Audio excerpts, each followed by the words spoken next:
Say that again. Zach Cameron. All right.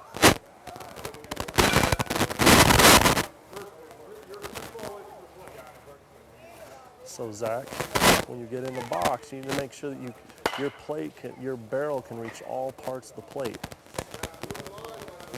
Start out a little bit far away. It's kind of like the guy in basketball can only dribble with his right hand. It's pretty easy to defend. Now, couple things on top of that. Your back foot. When you're looking at your back foot, you're going to make sure that that back foot is either straight up or pointed towards the dish, the plate, okay? The next thing we'll look at is your direction with your front foot. Your front foot wants to step towards third base, but what it should be doing is staying on that line. So staying on that gray tape, staying in a straight line with the pitcher. You are aggressive though, and you can see that you're definitely working on burying your head on the baseball, not moving it. I see you working. If you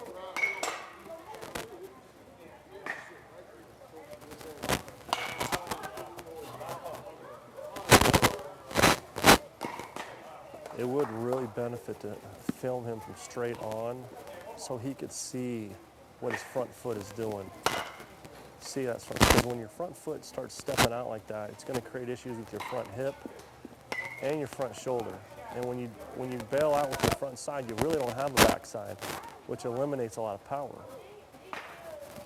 And he's a big kid, so he's going to get away with it on anything middle in, but anything middle away and any kind of off-speed pitch, he's going to struggle with.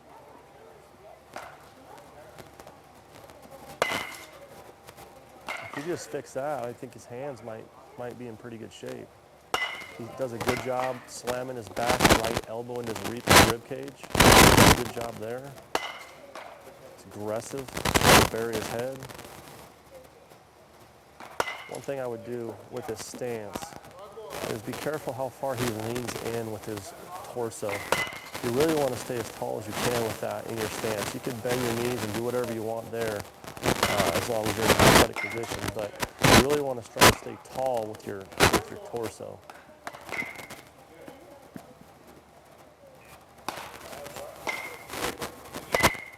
I like where your hands get to before they go forward.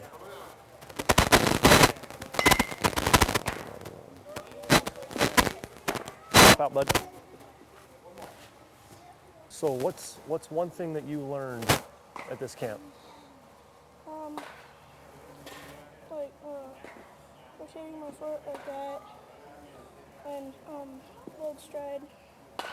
Okay, so we learned about direction, and we learned that this triggers your swing, right?